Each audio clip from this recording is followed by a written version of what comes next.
प्रिय दर्शक बंधुओं, आपका स्वागत है सनातन श्रद्धा और दिव्य विश्वास के इस पावन क्षण में। क्या आप जानते हैं कि सफला एकादशी वह दुर्लभ तिथि है जब मां लक्ष्मी स्वयं भगवान श्री हरि विष्णु के साथ भक्तों के घर में वास करने आती हैं। शास्त्रों में कहा गया है कि जिस घर में इस दिन श्रद्धा से विष्णु भक्ति और लक्ष्मी तत्व जागृत हो जाता है, वहां दरिद्रता, बाधाएं और दुर्भाग्य स्वयं मार्ग छोड़ देते हैं। कहते हैं, सफला एकादशी के दिन जो व्यक्ति सच्चे मन से भगवान विष्णु का स्मरण करता है, उसके जीवन की निष्फल मेहनत भी सफल होने लगती है। और आज की इस दिव्य कथा में हम उसी पवित्र रहस्य को जानने वाले हैं जिसने एक साधारण मनुष्य के जीवन में ऐसा परिवर्तन किया कि उसका भाग्य ही नहीं, उसकी आने वाली पीढ़ियां भी धन्य हो गईं। प्रिय भक्तजनों, यह कथा केवल धन या ऐश्वर्य की कामना की नहीं है। यह उस मार्ग की कथा है जहां त्याग, सेवा और श्रद्धा मिलकर मां लक्ष्मी की कृपा को स्थायी बना देती हैं। इस कथा में आप जानेंगे कि कैसे सफला एकादशी के व्रत, दान और कथा श्रवण से जीवन की बंद राहें खुल जाती हैं और निराशा आशा में बदल जाती है। आगे बढ़ने से पहले मेरा आप सभी माताओं, बहनों, भाइयों और श्रद्धालुओं से हाथ जोड़कर विनम्र निवेदन है, इस कथा को अंत तक अवश्य सुनिए। पुराणों में स्पष्ट कहा गया है कि जो व्यक्ति लक्ष्मी नारायण की कथा पूर्ण श्रद्धा और धैर्य से सुनता है, उसके जीवन में सौभाग्य नदी की तरह प्रवाहित होने लगता है और दुर्भाग्य स्वतः दूर हो जाता है। और यदि आपके हृदय में मां लक्ष्मी तथा भगवान श्री हरि के प्रति सच्ची भक्ति है, तो इस वीडियो को लाइक करें और हमारे चैनल शिव इनसाइट को सब्सक्राइब अवश्य करें, ताकि सनातन ज्ञान की ऐसी दिव्य कथाएं निरंतर आपके जीवन तक पहुंचती रहें। तो आइए प्रिय दर्शक बंधुओं, मन को शांत कीजिए, हृदय में श्रद्धा का दीप प्रज्वलित कीजिए और सुनिए सफला एकादशी की वह अद्भुत, दिव्य और रहस्यमयी कथा जो प्रकट करती है समृद्धि, सौभाग्य और मां लक्ष्मी की कृपा का अनंत रहस्य। बहुत प्राचीन समय की बात है, जब पृथ्वी पर धर्म की छाया तो थी, पर मनुष्यों के हृदय में कर्मों का बोझ अत्यधिक बढ़ चुका था। उसी काल में एक विशाल और समृद्ध राज्य था, चंद्रपुरी। वहां का राजा वीरसेन पराक्रमी, दानी और धर्म पालक था। उसके खजाने भरे हुए थे, सेनाएं शक्तिशाली थीं, प्रजा सुखी थी, पर फिर भी राजा के जीवन में एक ऐसा खालीपन था जिसे न सोना भर सकता था, न विजय। वर्षों बीत गए, रानियां बदलती रहीं, यज्ञ हवन होते रहे, देवताओं की पूजा होती रही, पर महल के आंगन में कभी किलकारी नहीं गूंजी। राजा के वंश का दीपक बुझा ही रहा। हर रात जब दीप बूझते, तब राजा की आंखों में एक प्रश्न जलता, क्या मेरे कुल का अंत यहीं हो जाएगा? क्या मेरे किसी पूर्व जन्म का ऐसा पाप है जिसकी सजा मेरी आने वाली पीढ़ी को मिल रही है?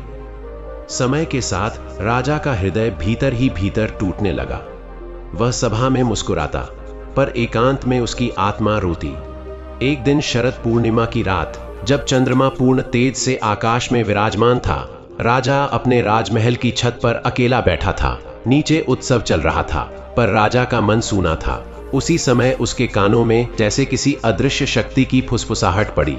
राजन, दुख का कारण बाहर नहीं, भीतर है। संतान का अभाव इस जन्म का नहीं, पूर्व जन्म के कर्मों का फल है। राजा चौंक उठा। उसने चारों ओर देखा, पर कोई दिखाई नहीं दिया। वह उसी क्षण निश्चय कर बैठा कि अब वह केवल राजधर्म नहीं, आत्मधर्म की खोज करेगा। अगले ही दिन उसने राजपाट योग्य मंत्री को सौंपा और वन की ओर प्रस्थान कर दिया, बिना यह बताए कि वह कब लौटेगा। घने वन में प्रवेश करते ही राजा को जीवन की कठोरता का पहला अनुभव हुआ। जहां कभी रेशमी वस्त्र थे, वहां अब काष्ठ और कांटे थे। जहां सेवक थे, वहां अब भूख और प्यास थी। कई दिनों की कठिन यात्रा के बाद वह एक आश्रम पहुंचा, जहां एक वृद्ध महर्षि ध्यानमग्न अवस्था में बैठे थे। राजा ने दंडवत प्रणाम किया और अपने जीवन का समस्त दुख उनके चरणों में रख दिया। महर्षि ने नेत्र खोले और ऐसी दृष्टि से राजा को देखा जैसे उसके तीनों काल देख लिए हों। शांत स्वर में बोले, राजन, तुम्हारे गर्भ से संतान न जन्म लेने का कारण इस जन्म में नहीं है। पूर्व जन्म में तुम एक निर्दयी सामंत थे, जिसने एक गरीब ब्राह्मण के पुत्र को श्रापित किया था। वही श्राप आज तुम्हारे वंश को रोक रहा है, पर हर श्राप का समाधान भी धर्म में ही छिपा है। राजा का शरीर कांप उठा। वह भूमि पर गिर पड़ा। उसने विनती की, भगवान, चाहे मुझे 100 जन्म भोगने पड़े पर मेरी संतान को यह पीड़ा न मिले। महर्षि ने कहा, यदि सच्चे हृदय से किया गया व्रत हो तो विधि भी झुक जाती है। पौष मास की कृष्ण पक्ष की सफला एकादशी वह दिव्य तिथि है जिस दिन भगवान विष्णु स्वयं भक्तों के कर्म बंधन काटते हैं। यदि तुम उस दिन उपवास, जागरण और कथा श्रवण करोगे तो न केवल संतान दोष कटेगा बल्कि तुम्हारी आने वाली पीढ़ियां भी सुरक्षित होंगी। राजा की आंखों से आंसू बह निकले। पहली बार उसे अपने जीवन में आशा की किरण दिखाई दी। सफला एकादशी आने में अभी कुछ दिन शेष थे। राजा ने वहीं आश्रम में रहकर संयम, सेवा और मौन का पालन किया। जैसे जैसे दिन बीतते गए उसका मन शुद्ध होता गया। वह हर दिन भगवान विष्णु का ध्यान करता और अपने पापों की क्षमा मांगता। एक रात उसे स्वप्न आया, एक उज्जवल प्रकाश जिसमें शंख, चक्र और गदा धारण किए भगवान विष्णु खड़े थे। भगवान ने कहा, राजन, परीक्षा अभी पूरी नहीं हुई है। केवल व्रत ही नहीं, त्याग भी आवश्यक है। राजा की नींद खुल गई। उसका हृदय जोर जोर से धड़क रहा था। उसे समझ आ गया कि आने वाला समय आसान नहीं होगा। सफला एकादशी की पूर्व संध्या पर आश्रम के समीप एक भूखा बालक आया। उसके वस्त्र फटे थे, शरीर दुर्बल था और आंखों में पीड़ा थी। उसने राजा से भोजन मांगा। राजा के पास केवल थोड़ा सा अन्न था जो अगले दिन के उपवास के लिए रखा गया था। क्षण भर के लिए राजा का मन डगमगाया। यदि उसने वह अन्न दे दिया तो उपवास टूट जाएगा। पर अगले ही क्षण उसने बालक की आंखों में अपने अधूरे पुत्र का चेहरा देख लिया। बिना कुछ सोचे उसने सारा अन्न बालक को दे दिया। बालक ने भोजन किया, मुस्कुराया और अचानक अदृश्य हो गया। उसी क्षण आकाश से पुष्पों की वर्षा हुई। राजा समझ गया, यह त्याग ही उसकी सबसे बड़ी परीक्षा थी। एकादशी की रात राजा ने बिना अन्न, बिना जल, पूरी जागरण के साथ भगवान विष्णु की कथा का श्रवण किया। उसके होंठ सूखे थे, शरीर थका हुआ था, पर मन अद्भुत शांति में डूबा था। जैसे जैसे कथा आगे बढ़ती गई, राजा को अपने भीतर एक हल्कापन महसूस होने लगा, मानो किसी ने उसके हृदय से भारी पत्थर हटा दिया हो। उसी समय उसे अपने पूर्व जन्म की झलक दिखाई दी। वह सामंत, वह ब्राह्मण पुत्र और वह कठोर श्राप। और फिर एक दिव्य ध्वनि गूंजी, श्राप कट चुका है। अगली सुबह जब सूर्य की पहली किरण आश्रम पर पड़ी, राजा ने अपने जीवन में पहली बार स्वयं को पूर्ण महसूस किया। वह जानता था कि परिवर्तन आरंभ हो चुका है, भले ही परिणाम समय ले। परंतु विधि की गति तीव्र थी। कुछ ही महीनों बाद जब राजा लौटा, उसकी रानी ने शुभ समाचार दिया। वर्षों का सूनापन भरने वाला था।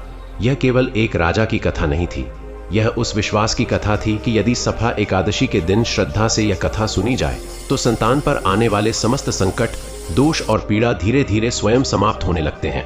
और यही कारण है कि आज भी यह कथा जीवित है, सुनने वाले के जीवन में आशा जगाने के लिए, क्योंकि कथा अभी समाप्त नहीं हुई है।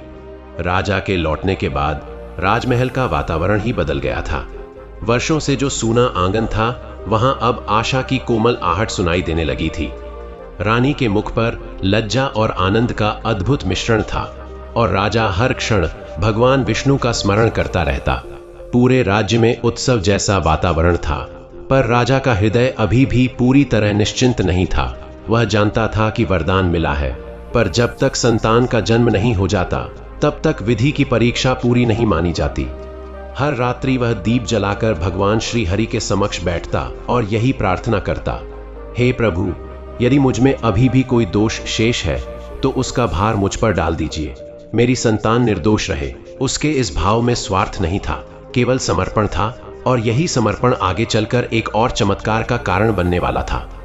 समय बीतने लगा, पर जैसे जैसे रानी का गर्भ बढ़ रहा था, वैसे वैसे राज्य में विचित्र घटनाएं घटने लगी। कभी आकाश में बिना कारण बादल घेर आते, कभी मंदिरों की घंटियां स्वयं बज उठती। ज्योतिषियों ने गणना की और भयभीत होकर राजा से कहा, राजन, यह बालक साधारण नहीं होगा। इसके जन्म से पूर्व ही कर्मों का भारी उतार चढ़ाव हो रहा है। या तो यह कुल का उद्धार करेगा या फिर किसी पुराने श्राप का अंतिम प्रहार होगा। यह सुनकर राजा का हृदय कांप उठा। उसने उसी क्षण निश्चय किया कि चाहे जो हो, वह भगवान विष्णु की शरण नहीं छोड़ेगा। उसने घोषणा करवाई कि राज्य में प्रत्येक एकादशी को कथा, दान और व्रत होगा, ताकि वातावरण शुद्ध बना रहे। नवम मास की एक घोर रात्रि आई, जब बाहर प्रचंड आंधी चल रही थी। आकाश में बिजली चमक रही थी और महल के दीपक बार बार बुझ रहे थे। उसी रात रानी को प्रसव पीड़ा शुरू हुई। वैद्य, दासियां, मंत्र, सब प्रयत्न किए जा रहे थे, पर स्थिति गंभीर होती जा रही थी। राजा महल के बाहर भूमि पर बैठा था, आंखें बंद किए, हाथ जोड़े, केवल एक ही नाम जप रहा था, नारायण नारायण। अचानक उसे वही दिव्य ध्वनि सुनाई दी जो कभी वन में सुनाई दी थी, डरो मत राजन, परीक्षा की यह अंतिम घड़ी है। उसी क्षण महल के भीतर से शिशु के रोने की ध्वनि गूंज उठी। आंधी थम गई, बिजली रुक गई और आकाश में अद्भुत शांति छा गई। राधा की आंखों से अश्रु बह निकले। वर्षों का बोझ जैसे एक क्षण में उतर गया। पर कथा यहीं समाप्त नहीं होती। बालक के जन्म के साथ ही राज्य के एक कोने में एक वृद्ध ब्राह्मण प्रकट हुआ। उसने द्वारपाल से कहा, राजा से कहो, पूर्व जन्म का ऋण आज पूरा करने आया हूं। जब राजा ने उसे देखा तो उसका हृदय फिर कांप उठा। उसे स्मरण हो आया, यह वही ब्राह्मण था जिसके पुत्र को उसने पूर्व जन्म में श्राप दिया था। ब्राह्मण ने शांत स्वर में कहा, राजन, तुम्हारा व्रत, तुम्हारा त्याग और तुम्हारी सफा एकादशी की भक्ति ने मुझे मुक्त कर दिया है। आज मेरे पुत्र ने तुम्हारे पुत्र के रूप में जन्म लिया है। अब न कोई श्राप शेष है, न कोई दोष। यह कहकर वह ब्राह्मण वहीं प्रकाश में विलीन हो गया। राजा ने अपने पुत्र को देखा और उसके चरणों में शीश रख दिया। वह समझ गया था, भगवान विष्णु ने केवल संतान नहीं दी, बल्कि कर्मों का पूरा चक्र ही पूर्ण कर दिया। समय के साथ बालक बड़ा होने लगा। उसमें अद्भुत गुण प्रकट होने लगे। वह दया में महान था, पर अन्याय के प्रति कठोर। वह बाल्यकाल से ही एकादशी के दिन उपवास करने की जिद करता और भगवान विष्णु की कथाएं सुनकर आनंदित होता। राजगुरु कहते, राजन, यह बालक केवल आपका पुत्र नहीं, आने वाले युग का मार्गदर्शक बनेगा। राजा यह सुनकर भीतर ही भीतर कांप जाता, क्योंकि वह जानता था कि इतना बड़ा वरदान उतनी ही बड़ी जिम्मेदारी भी लाता है। उसने बालक को ऐश्वर्य में नहीं, बल्कि संस्कारों में पाला। उसे बताया कि उसका जन्म केवल राजसुख के लिए नहीं, बल्कि धर्म की रक्षा के लिए हुआ है। वर्षों बाद जब राजा वृद्ध हुआ, उसने राज सिंहासन पुत्र को सौंप दिया। उस दिन सभा में उसने जो कहा वह आज भी शास्त्रों में गूंजता है। मैंने अपने जीवन में यह जाना है कि संतान केवल शरीर से नहीं जन्मती, वह कर्मों से जन्मती है। और जो व्यक्ति सफला एकादशी के दिन भगवान विष्णु की कथा श्रद्धा से सुन लेता है, उसके कर्मों की असफलता भी सफल संतान का रूप ले लेती है। यह कहकर उसने स्वयं वानप्रस्थ धारण कर लिया और फिर उसी वन की ओर चला गया जहां से उसका नया जीवन आरंभ हुआ था। कहते हैं, उस वन में आज भी पौष मास की कृष्ण पक्ष की एकादशी को एक अद्भुत प्रकाश दिखाई देता है। जो भी श्रद्धालु उस दिन वहां कथा सुनता है, उसके जीवन में संतान, सुख और शांति की कामना पूर्ण होने लगती है। कई ऐसे दंपत्ति जो वर्षों तक निराश हो चुके थे, केवल इस कथा को सुनकर और व्रत करके माता पिता बने। कोई इसे संयोग कहे, कोई आस्था, पर जो इसे जी चुका है वह जानता है कि यह भगवान विष्णु की मौन कृपा है। इसलिए भक्तजनों, यह कथा केवल अतीत की कहानी नहीं है, यह आज भी उतनी ही जीवित है जितनी उस दिन थी जब राजा वीरसेन ने भूखे बालक को अपना अन्न दे दिया था। यदि आपके जीवन में भी असफलता, संतान बाधा या वंश का भय है, तो सफला एकादशी के दिन इस कथा को पूरे मन से सुनिए, क्योंकि भगवान विष्णु आज भी वही हैं जो एक राजा की भक्ति से पिघल सकते हैं तो आपके हृदय की पुकार कैसे अनसुनी छोड़ेंगे। और यही कारण है कि यह कथा यहीं समाप्त नहीं होती, यह हर उस घर में आगे बढ़ती है जहां श्रद्धा अब भी जीवित है। समय का प्रवाह कभी नहीं रुकता और राजा वीरसेन के जीवन में भी एक नया अध्याय खुल चुका था। वानप्रस्थ धारण करने के बाद वे उसी वन में तपस्यारत रहने लगे जहां कभी उन्होंने अपने पापों का बोझ उतारने की शुरुआत की थी। वर्षों बीत गए, पर उनके चेहरे पर कभी पश्चाताप नहीं, केवल शांति दिखाई देती थी। वे प्रतिदिन प्रातःकाल नदी में स्नान करते, फिर एकांत में बैठकर भगवान विष्णु का ध्यान करते और अपने पुत्र तथा राज्य के कल्याण की प्रार्थना करते। वनवासी कहते थे कि जब राजा ध्यान में बैठते तब आसपास की प्रकृति भी स्थिर हो जाती थी, पक्षी चुप हो जाते, वायु मंद बहने लगती, मानो स्वयं सृष्टि उनके तप का सम्मान कर रही हो। यह वही राजा था जिसने कभी संतान के लिए विलाप किया था और आज वही व्यक्ति त्याग का जीवंत उदाहरण बन चुका था। उधर राज्य में राजा का पुत्र, जो अब युवावस्था की ओर बढ़ रहा था, अपने कर्मों से सबका मन जीत रहा था। वह प्रजा के दुख को अपना दुख समझता और न्याय के लिए कठोर निर्णय लेने से भी पीछे नहीं हटता। उसके शासन में कोई भूखा नहीं सोता था और मंदिरों में केवल पूजा ही नहीं, सेवा भी होती थी। वह जानता था कि उसका जन्म साधारण नहीं है, इसलिए उसने अपने जीवन को भी साधारण सुखों से दूर रखा। हर सफला एकादशी को वह स्वयं कथा का वाचन करता और प्रजा के साथ उपवास रखता। जब वह कथा सुनाता तो उसकी वाणी में ऐसी शक्ति होती कि सुनने वाले की आंखों से अनायास ही आंसू बहने लगते। लोग कहते, यह केवल राजा नहीं, भगवान विष्णु का आशीर्वाद है। एक वर्ष पौष मास की कृष्ण पक्ष की सफला एकादशी की रात कुछ अद्भुत घटित हुआ। जब पूरा राज्य कथा श्रवण में लीन था, उसी समय आकाश में एक दिव्य प्रकाश प्रकट हुआ। लोग भयभीत हो उठे, पर युवा राजा ने सबको शांत किया और कहा, डरिए मत, यह हमारे कर्मों का फल है। उसी क्षण आकाशवाणी हुई, जिसने त्याग को अपनाया वही सच्चा राजा है। जिसने भूखे को भोजन दिया वही वास्तव में भगवान का प्रिय है। यह सुनते ही लोगों ने समझ लिया कि यह राजा वीरसेन के तप और भक्ति का फल है, जो आज भी उनके वंश की रक्षा कर रहा है। उस रात कई लोगों ने अपने जीवन में पहली बार सच्ची शांति का अनुभव किया। उसी रात वन में ध्यानरत राजा वीरसेन को भी एक दिव्य दर्शन हुआ। उन्होंने देखा कि भगवान विष्णु शंख, चक्र, गदा और पद्म धारण किए उनके सामने खड़े हैं। भगवान ने कहा, राजन, तुम्हारा जीवन पूर्ण हुआ। तुमने अपने कर्मों को स्वीकार किया, उनका प्रायश्चित किया और त्याग से उन्हें शुद्ध किया। आज से तुम्हारा नाम केवल इतिहास में नहीं, बल्कि उन हृदयों में जीवित रहेगा जो सफला एकादशी को श्रद्धा से मनाएंगे। राजा की आंखों से अश्रु बह निकले। उन्होंने कहा, प्रभु, यदि मेरे जीवन का कोई पुण्य शेष है तो उसे उन लोगों को दे दीजिए जो संतान, सुख और शांति के लिए आज भी भटक रहे हैं। भगवान मुस्कुराए और अंतर्ध्यान हो गए। उसी क्षण राजा वीरसेन ने शरीर त्याग दिया, मानो आत्मा स्वयं वैकुंठ की ओर प्रस्थान कर गई हो। राजा के देहांत का समाचार जब राज्य पहुंचा तो पूरा नगर शोक में डूब गया। पर यह शोक साधारण नहीं था, यह श्रद्धा से भरा हुआ था। लोगों ने दीप जलाए, कथा की और कहा, उन्होंने हमें सिखाया कि असफलता भी भक्ति से सफल हो सकती है। युवा राजा ने उसी दिन घोषणा की कि सफला एकादशी अब केवल एक तिथि नहीं, बल्कि राज्य का महापर्व होगी। उस दिन कोई भी व्यक्ति भूखा नहीं रहेगा, कोई भी दुखी बिना सहारे के नहीं रहेगा। यह नियम केवल उस राज्य तक सीमित नहीं रहा, बल्कि आसपास के राज्यों में भी फैलने लगा। लोग दूर दूर से आकर कथा सुनने लगे और अपने जीवन में परिवर्तन अनुभव करने लगे। कई वर्षों बाद एक निर्धन दंपत्ति, जो संतानहीनता के कारण समाज से तिरस्कृत हो चुके थे, उसी राज्य में पहुंचे। उन्होंने सफला एकादशी की कथा सुनी, व्रत रखा और भूखों को भोजन कराया। उन्होंने कोई चमत्कार नहीं मांगा, केवल इतना कहा, हे प्रभु, यदि संतान देना संभव न हो तो हमें यह पीड़ा सहने की शक्ति दे दीजिए। कहते हैं, भगवान को यह निस्वार्थ प्रार्थना इतनी प्रिय लगी कि कुछ ही समय बाद उनके घर किलकारी गूंज उठी। यह समाचार पूरे क्षेत्र में फैल गया और लोगों का विश्वास और भी गहरा हो गया। वे समझ गए कि यह कथा केवल राजा वीरसेन की नहीं, हर उस व्यक्ति की है जो टूटकर भी भगवान पर विश्वास रखता है। समय के साथ यह कथा पीढ़ी दर पीढ़ी चलती रही।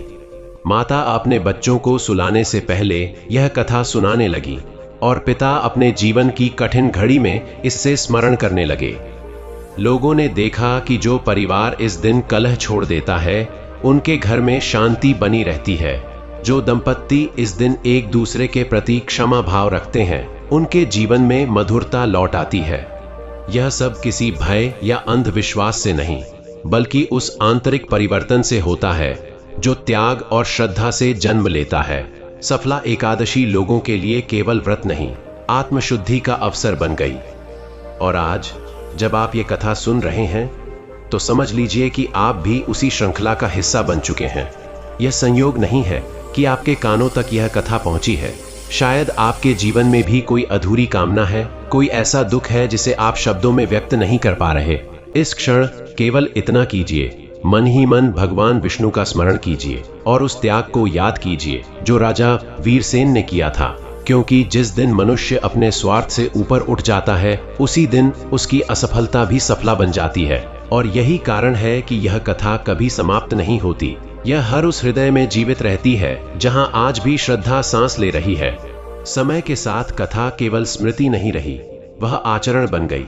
जिस प्रकार किसी नदी का जल धीरे धीरे भूमि में समाकर उसे उपजाऊ बना देता है, उसी प्रकार राजा वीरसेन की कथा लोगों के जीवन में उतरने लगी। जो इसे सुनता उसके भीतर कुछ बदलने लगता। क्रोध की जगह धैर्य, लालच की जगह दया और निराशा की जगह आशा जन्म लेने लगती। वृद्ध कहते थे कि पहले लोग भगवान को मांगने के लिए याद करते थे, पर अब समझने लगे हैं कि भगवान को समझने से ही जीवन की गांठें खुलती हैं। सफला एकादशी की रात घर घर दीप जलते, पर उससे भी अधिक उजाला लोगों के मन में होता। कोई अपने पुराने अपराधों को याद कर रोता, तो कोई पहली बार किसी से क्षमा मांगने का साहस जुटा पाता। कथा धीरे धीरे कर्मों को धोने वाली धारा बन चुकी थी। कई वर्षों बाद उसी राज्य में एक ऐसा समय आया जब अकाल ने चारों ओर से घेर लिया। खेत सूख गए, नदियां सिमट गईं और लोगों के चेहरे पर वही भय लौट आया जो कभी राजा वीरसेन के हृदय में था। प्रजा युवा राजा के पास पहुंची और बोली, राजन, हमने कथा सुनी है, व्रत किया है, पर परीक्षा फिर क्यों? राजा ने गहरी दृष्टि से सबको देखा और शांत स्वर में कहा, कथा का अर्थ यह नहीं कि दुख आएंगे ही नहीं, कथा का अर्थ यह है कि दुख हमें तोड़ नहीं पाएंगे। उसने उसी वर्ष सफा एकादशी पर आदेश दिया कि राजकोष खोल दिया जाए, अन्न भंडार बांट दिए जाएं और राजा स्वयं सामान्य वस्त्र पहनकर भूखों की पंक्ति में बैठकर उन्हें भोजन कराए। उस दिन वर्षा नहीं हुई, पर लोगों के हृदय से भय की वर्षा अवश्य थम गई और कुछ ही समय बाद जैसे प्रकृति भी पिघल गई, मेघ बरसे, धरती हरी हो गई। इस घटना के बाद कथा और गहरी हो गई। लोग समझने लगे कि सफला एकादशी केवल संतान प्राप्ति या दुख नाश की कथा नहीं है, यह जिम्मेदारी की कथा है। जिस प्रकार राजा वीरसेन ने अपने दोष स्वीकार किए, उसी प्रकार हर व्यक्ति को अपने भीतर झांकना होता है। कई लोग कथा सुनते सुनते अचानक मौन हो जाते, क्योंकि उन्हें अपने जीवन की कोई भूली हुई गलती याद आ जाती। कोई अपने माता पिता के चरणों में गिरकर क्षमा मांगता, कोई वर्षों से टूटे संबंध को जोड़ने का प्रयास करता। कथावाचक कहते थे, यदि आंखों से आंसू बह रहे हैं तो समझ लो कि कथा केवल कानों तक नहीं, आत्मा तक पहुंच चुकी है, और यही वह क्षण होता जहां से जीवन धीरे धीरे बदलने लगता। कहते हैं उसी काल में एक ऐसा व्यक्ति भी आया जो कथा पर विश्वास नहीं करता था। वह धनी था, विद्वान था, पर भीतर से खाली था। उसने सभा में खड़े होकर कहा, यदि कथा में इतनी ही शक्ति है तो मेरे जीवन का अंधकार क्यों नहीं मिटता? सभा में सन्नाटा छा गया। युवा राजा ने उसे अपने पास बुलाया और केवल इतना कहा, तुम कथा सुनने आए हो या भगवान से सौदा करने? वह व्यक्ति चुप हो गया। उस रात उसने पहली बार कथा बिना प्रश्न किए सुनी। कथा के अंत में उसने कुछ नहीं मांगा, केवल सिर झुका दिया। कहते हैं वही उसका सबसे बड़ा व्रत था। कुछ समय बाद लोग देखकर चकित रह गए। उसका जीवन बदला नहीं था, पर उसका दृष्टिकोण बदल गया था, और वही परिवर्तन अंततः उसके सारे दुखों का समाधान बन गया। पीढ़ियां बदली, राज्य बदले, पर सफला एकादशी की यह कथा चलती रही। कभी किसी आश्रम में, कभी किसी छोटे से घर में, कभी किसी माँ की लोरी में। समय के साथ इसमें नए अनुभव जुड़ते गए, पर मूल भाव वही रहा, त्याग, स्वीकार और श्रद्धा। लोग कहते थे कि जब भी कोई व्यक्ति पूरी निष्ठा से इस कथा को सुनता है तो राजा वीरसेन की आत्मा कहीं न कहीं मुस्कुरा उठती है, क्योंकि उसका जीवन व्यर्थ नहीं गया। वह हजारों अधूरे जीवनों को पूर्ण करने का माध्यम बन गया। यही तो किसी भी मानव जीवन की सबसे बड़ी सफलता होती है। और फिर एक समय ऐसा भी आया जब लोगों ने महसूस किया कि कथा केवल सुनने की वस्तु नहीं, जीने की वस्तु है। सफला एकादशी के दिन लोग केवल व्रत ही नहीं रखते, बल्कि अपने भीतर की कठोरता का भी उपवास रखते। वे एक दिन के लिए क्रोध, ईर्ष्या और अहंकार से दूर रहने का संकल्प लेते। कई लोग कहते, आज हमने किसी को दुख नहीं पहुंचाया, यही हमारा व्रत है। और यही वह क्षण होता जहां कथा पूरी तरह सफल हो जाती, क्योंकि भगवान विष्णु को सबसे प्रिय वही भक्ति है जो मनुष्य को मनुष्य बना दे। आज भी जब यह कथा कही जाती है तो यह केवल अतीत का वर्णन नहीं होती, यह वर्तमान से संवाद करती है। यह पूछती है, क्या तुम भी अपने जीवन में किसी उत्तर की प्रतीक्षा कर रहे हो? क्या तुम्हारे मन में भी कोई ऐसी पीड़ा है जिसे तुम किसी से कह नहीं पाए? यदि हाँ, तो यह कथा तुम्हारे लिए है। यह तुम्हें यह नहीं कहती कि सब कुछ तुरंत बदल जाएगा, पर यह अवश्य कहती है कि तुम अकेले नहीं हो। जिस प्रकार राजा वीरसेन की पुकार सुनी गई थी, उसी प्रकार हर सच्चे हृदय की पुकार सुनी जाती है। और अंत में भक्तजनों, यही समझ लेना इस कथा का सार है। सफला एकादशी की कथा किसी चमत्कार का वादा नहीं करती, यह परिवर्तन का मार्ग दिखाती है। यह कहती है कि जब मनुष्य अपने भीतर झांकने का साहस करता है, तब भगवान बाहर से नहीं, भीतर से प्रकट होते हैं। इसलिए जब भी जीवन में अंधकार गहराने लगे, जब भी लगे कि सारी राहें बंद हो गई हैं, तो इस कथा को स्मरण कर लेना, क्योंकि जिस दिन मन श्रद्धा से भर जाता है, उसी दिन असफलता भी सफला बन जाती है। और इसी भाव के साथ यह कथा हर बार नए हृदय में जन्म लेती है, बिना शोर के, बिना दिखावे के, केवल विश्वास के दीपक की लौ बनकर। समय आगे बढ़ा, पर कथा की धारा रुकी नहीं। अब यह कथा केवल राज्य या कुछ लोगों तक सीमित नहीं रही, यह यात्रियों के साथ चलने लगी, साधुओं की वाणी में उतर गई और उन घरों तक पहुंच गई जहां कभी राजा का नाम भी नहीं सुना गया था। किसी गांव में जब कोई मां अपने बीमार बच्चे के पास बैठकर यह कथा सुनाती, तो उसका स्वर कांपता नहीं था, बल्कि भीतर एक अडिग विश्वास होता था कि सुनी हुई कथा व्यर्थ नहीं जाएगी। किसी वृद्ध के अंतिम क्षणों में जब शब्द साथ छोड़ देते, तब भी उसके होठों पर सफा एकादशी का स्मरण रहता। लोग समझने लगे थे कि यह कथा जीवन की हर अवस्था में साथ चलने वाली छाया है, न बहुत भारी, न बहुत हल्की, बस उतनी जितनी मनुष्य को अकेला न महसूस होने दे। इसी प्रवाह में एक बार ऐसा भी हुआ कि एक अत्यंत क्रूर स्वभाव का व्यक्ति, जिसे लोग उसके नाम से नहीं, उसके भय से जानते थे, इस कथा के संपर्क में आया। वह न किसी देवता को मानता था, न किसी व्रत को, पर एक रात किसी कारणवश वह सफला एकादशी की कथा सुनने बैठ गया। पहले तो उसने उपहास किया, फिर अनमने भाव से सुनता रहा, पर जैसे जैसे कथा आगे बढ़ी, उसके भीतर दबी हुई स्मृतियां जागने लगी। किसी का छीना हुआ हक, किसी की सूखी आंखें, किसी की अधूरी पुकार। वह पहली बार चुपचाप रोया। किसी ने उसे देखा नहीं, किसी ने उसे टोका नहीं। उस रात उसके भीतर कोई चमत्कार नहीं हुआ, पर एक बीज अवश्य पड़ गया। वर्षों बाद वही व्यक्ति सबसे बड़ा दानी बना। लोग पूछते, क्या हुआ था उस रात?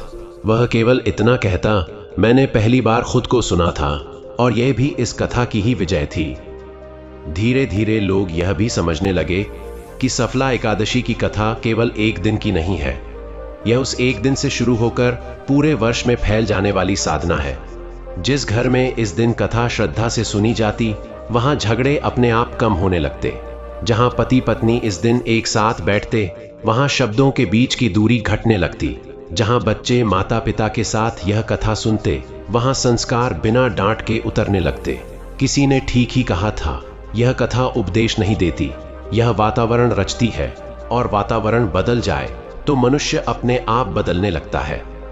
कहते हैं, एक बार एक साधु ने कथा सुनाते सुनाते बीच में मौन धारण कर लिया। लोग प्रतीक्षा करते रहे। कुछ समय बाद उसने आंखें खोली और कहा, मैं कथा नहीं रोक रहा, मैं तुम्हें अपने भीतर सुनने का अवसर दे रहा हूं। उस दिन बहुत से लोग बिना पूरी कथा सुने ही लौट गए, पर जो रुके वे खाली नहीं लौटे। उन्होंने जाना कि कथा का सबसे गहरा अंश वह होता है जहां शब्द समाप्त हो जाते हैं और अनुभूति शुरू होती है। सफला एकादशी ने लोगों को यही सिखाया। हर प्रश्न का उत्तर शब्दों में नहीं होता, कुछ उत्तर मौन में मिलते हैं। समय के साथ जब युग बदले और मनुष्य की गति तेज होती गई, तब भी यह कथा पीछे नहीं छूटी। लोग कहते थे कि पहले समय नहीं था, अब मन नहीं है, पर जब भी जीवन की गति बहुत भारी लगने लगती, जब भी लगता कि सब कुछ होते हुए भी कुछ कमी है, तब यह कथा फिर से सामने आ जाती। कोई इसे मोबाइल पर सुनता, कोई किसी पुराने कैसेट में, कोई किसी मंदिर की ध्वनि में। माध्यम बदल गए, पर भाव वही रहा। यह कथा हर युग के मनुष्य से उसी सरल प्रश्न के साथ बात करती रही, क्या तुमने आज अपने भीतर झांक कर देखा? और एक बात जो सबसे अद्भुत थी, वह यह कि इस कथा ने कभी किसी को डराया नहीं। इसमें न दंड का भय था, न खोने की धमकी। इसमें केवल यह स्मरण था कि मनुष्य अपने कर्मों से बड़ा नहीं है, पर अपने कर्मों को बदल सकता है। राजा वीरसेन की कथा इसलिए नहीं जीवित रही कि उसने चमत्कार देखा, बल्कि इसलिए कि उसने अपने दोष स्वीकार किए। लोग समझने लगे कि ईश्वर के निकट वही पहुंचता है जो अपने भीतर की सच्चाई से दूर नहीं भागता, और यही स्वीकार्यता इस कथा की आत्मा बन गई। आज भी जब सफला एकादशी आती है, तो बहुत से लोग बिना किसी विशेष कारण के ही थोड़े शांत हो जाते हैं। कोई अनजाने में किसी को क्षमा कर देता है, कोई बिना बताए किसी की सहायता कर देता है, कोई अपने भीतर की कठोरता को पहचान लेता है। उन्हें शायद यह भी पता न हो कि वे क्यों ऐसा कर रहे हैं, पर यही तो इस कथा का सूक्ष्म प्रभाव है। यह घोषणा नहीं करती, यह धीरे से छूती है, यह आदेश नहीं देती, यह प्रेरित करती है, और शायद इसलिए यह कभी पुरानी नहीं होती। और अब जब आप यह कथा यहाँ तक सुन चुके हैं, तो यह समझ लीजिए कि यह यहीं समाप्त नहीं हो रही। जैसे राजा वीरसेन की कथा किसी एक युग में बंद नहीं हुई, वैसे ही यह आपके जीवन के इस क्षण पर आकर ठहरने के लिए नहीं बनी है। यह आपके साथ आगे चलेगी, आपके निर्णयों में, आपकी प्रार्थनाओं में, आपके मौन में। जब भी लगे कि प्रयास व्यर्थ जा रहे हैं, जब भी लगे कि सब कुछ होते हुए भी जीवन असफल सा है, तब बस इतना स्मरण कर लेना, जिस दिन मन में त्याग उतर आता है, उसी दिन असफलता भी सफला हो जाती है। और इसी विश्वास के साथ यह कथा हर बार, हर हृदय में नए रूप में जन्म लेती रहती है, शांति बनकर, आशा बनकर, और भीतर जलते उस छोटे से दीपक की तरह जो अंधकार से लड़ने के लिए पर्याप्त होता है। समय की इस निरंतर बहती धारा में कथा ने एक और रूप धारण किया। अब यह केवल सुनने की वस्तु नहीं रही, यह लोगों की दिनचर्या में उतरने लगी। सुबह उठते समय किसी के होठों पर इसका स्मरण होता, तो रात सोते समय किसी के मन में इसके भाव गूंजते। लोग बताते थे कि जब जीवन बहुत उलझा हुआ लगता, तब वे इस कथा के किसी एक वाक्य को याद कर लेते और वही वाक्य उन्हें संभाल लेता। जैसे किसी अंधेरी राह पर चलते समय अचानक एक परिचित दीपक दिख जाए। सफला एकादशी की कथा ने लोगों को यह सिखाया कि ईश्वर हमेशा बड़े चमत्कारों में नहीं बोलते, कभी कभी वे हमारी ही अंतरात्मा की आवाज बनकर हमें सही दिशा दिखाते हैं। कथा के प्रभाव से कई छोटे छोटे परिवर्तन समाज में दिखने लगे। जो लोग पहले केवल अपने लिए जीते थे, वे अब दूसरों के दुख को भी देखने लगे। कोई किसान अपनी थोड़ी सी फसल का अंश किसी भूखे को दे देता, कोई व्यापारी तौल में ईमानदारी रखने लगता, कोई अधिकारी अपने पद के अहंकार को थोड़ा पीछे रख देता। किसी ने कभी घोषणा नहीं की कि यह सब कथा के कारण हो रहा है, पर भीतर ही भीतर सभी जानते थे कि कुछ तो बदल रहा है। जैसे धरती के भीतर बीज अंकुरित हो रहा हो, ऊपर से दिखाई नहीं देता, पर उसकी तैयारी पूरी होती है। यही इस कथा की मौन क्रांति थी। इसी क्रम में एक प्रसंग और जुड़ा, जिसे लोग बड़े आदर से सुनाने लगे। कहते हैं, एक स्त्री थी जिसके जीवन में संतान का अभाव था। उसने अनेक उपाय किए, अनेक व्रत रखे, पर मन में कहीं ना कहीं थकान और निराशा घर कर गई थी। जब उसने सफला एकादशी की कथा सुनी, तो पहली बार उसने यह सुना कि कथा केवल पाने की नहीं, स्वीकार करने की भी शिक्षा देती है। उस दिन उसने कोई विशेष कामना नहीं की, केवल यह प्रार्थना की, हे प्रभु, मुझे इतना सामर्थ्य दे दो कि मैं अपने भाग्य को भी श्रद्धा से स्वीकार कर सकूं। कहते हैं, उसके जीवन में परिस्थितियां बदली या नहीं, यह कोई नहीं जानता, पर उसके चेहरे की शांति सबने देखी, और वही शांति उसके लिए सबसे बड़ा वरदान बन गई। धीरे धीरे कथावाचक भी बदलने लगे। पहले वे कथा सुनाते थे, अब वे स्वयं कथा के अनुसार जीने का प्रयास करने लगे। उनकी वाणी में पहले से अधिक सच्चाई उतर आई। वे कहते, यदि हम कथा सुनाकर भी अहंकार से भरे रहें तो कथा अधूरी रह जाती है। और शायद यही कारण था कि श्रोताओं को उनकी बातों में बनावट नहीं, अनुभव झलकता था। जब वे राजा वीरसेन की पीड़ा का वर्णन करते, तो लगता कि वे केवल कहानी नहीं, अपने भीतर के संघर्ष को भी शब्द दे रहे हैं। श्रोता उस संघर्ष को पहचान लेते, क्योंकि वह कहीं ना कहीं उनका अपना भी होता था। कथा का एक और गूढ़ अर्थ लोगों के मन में उतरने लगा कि असफलता कोई अंत नहीं है। सफला एकादशी का नाम ही जैसे यह स्मरण कराता कि हर असफलता के भीतर सफलता का बीज छिपा है। लोग अपने जीवन की पिछली भूलों को अब केवल पछतावे की दृष्टि से नहीं देखते थे, बल्कि सीख की तरह देखते थे। कोई कहता, यदि वह कठिन समय न आया होता तो शायद मैं आज इतना संवेदनशील न होता। कोई कहता, अगर मैं कभी टूटा न होता तो मुझे अपने भीतर की शक्ति का पता कैसे चलता। और इस तरह कथा ने लोगों को अपने अतीत से युद्ध नहीं, संवाद करना सिखाया। जब संसार में दुखों की बातें बढ़ती, जब समाचारों में भय और अस्थिरता छाई रहती, तब यह कथा लोगों के लिए आश्रय बन जाती। वे कहते, राजा वीरसेन के जीवन में भी तो अंधकार आया था, पर वही अंधकार उसके परिवर्तन का कारण बना। इस तुलना से उन्हें अपने दुख छोटे नहीं लगते थे, पर सहने योग्य अवश्य लगने लगते थे। वे समझते थे कि यदि किसी युग में यह मार्ग दिखा सकता है तो आज भी दिखा सकता है, बस देखने की दृष्टि चाहिए। और यह दृष्टि इस कथा ने उन्हें दी। आज के समय में जब लोग एक दूसरे से दूर होते जा रहे हैं, यह कथा उन्हें भीतर से जोड़ने का काम करती है। कोई इसे सुनकर अपने माता पिता को याद करता है, कोई अपने गुरु को, कोई उस व्यक्ति को जिसे उसने कभी क्षमा नहीं किया। कथा उन्हें आदेश नहीं देती कि क्या करना है, यह केवल एक दर्पण रख देती है। उस दर्पण में हर व्यक्ति अपने अनुसार अर्थ देखता है और यही इसकी सबसे बड़ी शक्ति है। यह सबके लिए एक जैसी नहीं, पर सबके लिए सार्थक है। और अंत में भक्तजनों, यही समझ लेना कि यह कथा किसी पुस्तक में बंद शब्द नहीं है। यह एक चलती हुई चेतना है जो हर उस हृदय में प्रवेश करती है जो थोड़ी सी भी श्रद्धा और ईमानदारी के साथ इसे सुनता है। जब भी जीवन में लगे कि सब कुछ हाथ से फिसल रहा है, जब भी लगे कि प्रयासों का कोई फल नहीं मिल रहा, तब इस कथा को स्मरण कर लेना, क्योंकि यह कथा यह नहीं कहती कि जीवन सरल हो जाएगा, यह कहती है कि मन मजबूत हो जाएगा। और जब मन मजबूत हो जाता है तो जीवन की कोई भी परीक्षा असंभव नहीं रह जाती। इसी भाव के साथ सफा एकादशी की यह कथा हर युग में, हर काल में मनुष्य को यह याद दिलाती रहेगी कि असफलता अंतिम सत्य नहीं है और श्रद्धा कभी व्यर्थ नहीं जाती। समय की इस अंतिम यात्रा में कथा अब अपने पूर्णत्व की ओर बढ़ने लगी। जैसे कोई नदी समुद्र से मिलने से पहले और अधिक शांत और अधिक गहरी हो जाती है, वैसे ही यह कथा भी अब शब्दों से आगे निकलकर अनुभूति बन चुकी थी। लोग इसे सुनते हुए अब केवल राजा वीरसेन या किसी एक पात्र को नहीं देखते थे, वे स्वयं को उसमें पहचानने लगे थे।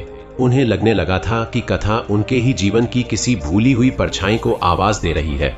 जब कथावाचक मौन करता तो वह मौन भी भारी नहीं लगता, वह जैसे श्रोता के भीतर उतरकर उसे स्वयं से मिलवा देता। यही वह क्षण था जहां कथा समाप्त नहीं होती थी, बल्कि श्रोता के भीतर एक नई यात्रा शुरू हो जाती थी। अब सफला एकादशी के दिन का स्वरूप भी बदल गया था। लोग केवल उपवास नहीं रखते थे, वे अपने भीतर के बोझ को भी हल्का करने का प्रयास करते थे। कोई वर्षों पुरानी कड़वाहट छोड़ देता, कोई अपने ही अहंकार को पहचान कर सिर झुका देता। घरों में उस दिन कम शब्द बोले जाते, पर भाव अधिक गहरे होते। बच्चे अपने माता पिता को पहले से अधिक ध्यान से देखते और माता पिता बच्चों को पहले से अधिक धैर्य से सुनते। उस दिन किसी को जीतने की जल्दी नहीं होती थी, किसी को सही साबित होने की जिद नहीं रहती थी। ऐसा लगता था जैसे समय स्वयं धीमा हो गया हो ताकि मनुष्य अपने भीतर झांक सके। कई लोग कहते थे कि इस कथा का सबसे बड़ा चमत्कार यही है कि यह मनुष्य को अकेलेपन से बाहर निकालती है। जब कोई अपने दुख में डूबा होता है तो उसे लगता है कि उसकी पीड़ा अनोखी है, किसी ने वैसा दुख नहीं झेला। पर जैसे ही वह राजा वीरसेन की कथा सुनता है, उसे समझ आता है कि पीड़ा सार्वभौमिक है और उससे उबरने का मार्ग भी सभी के लिए खुला है। यह समझ मनुष्य को कमजोर नहीं, मजबूत बनाती है। उसे यह एहसास कराती है कि वह अकेला नहीं है और यही एहसास उसे आगे बढ़ने की शक्ति देता है। समय के साथ कथा के शब्द भले ही अलग अलग लोगों की वाणी में ढलते गए हों, पर उसका मूल भाव कभी नहीं बदला।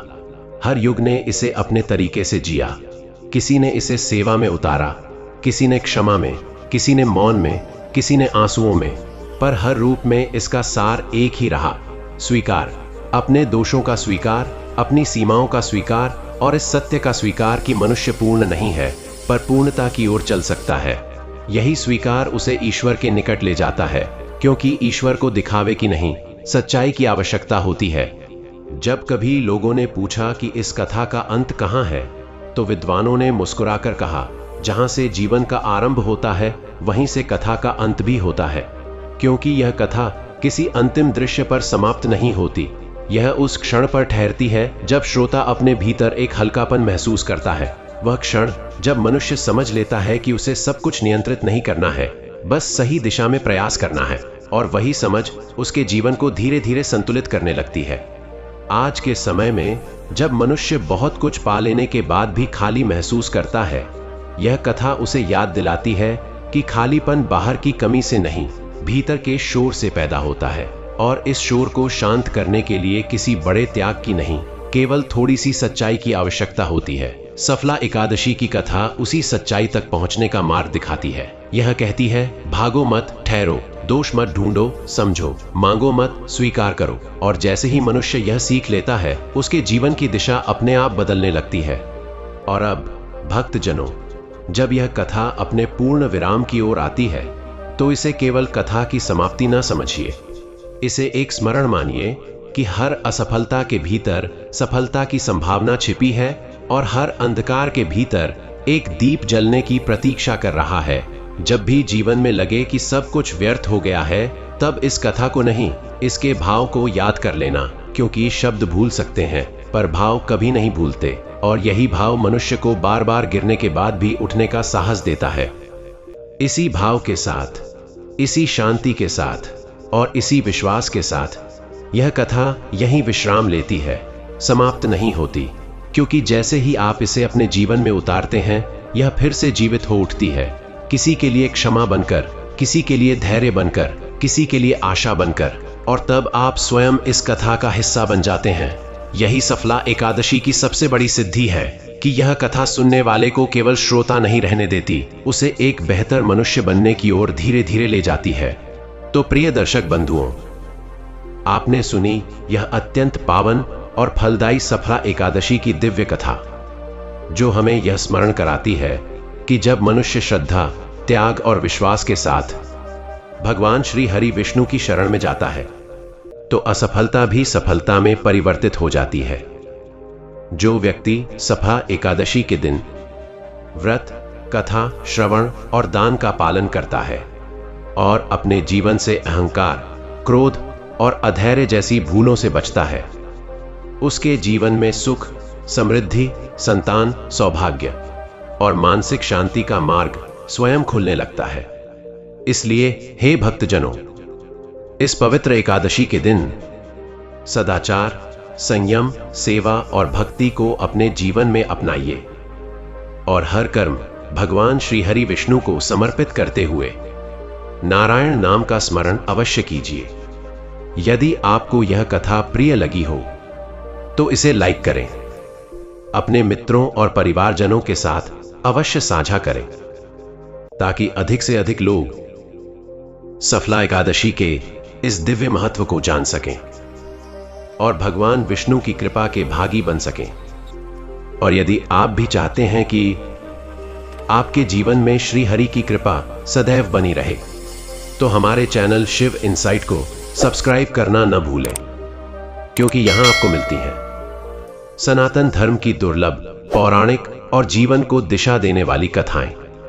भगवान श्री हरि विष्णु आपके जीवन से हर बाधा, दरिद्रता और दुख दूर करें और आपके घर में सुख, शांति और समृद्धि का वास करें। जय श्री हरि। नारायण नारायण। जय सनातन धर्म।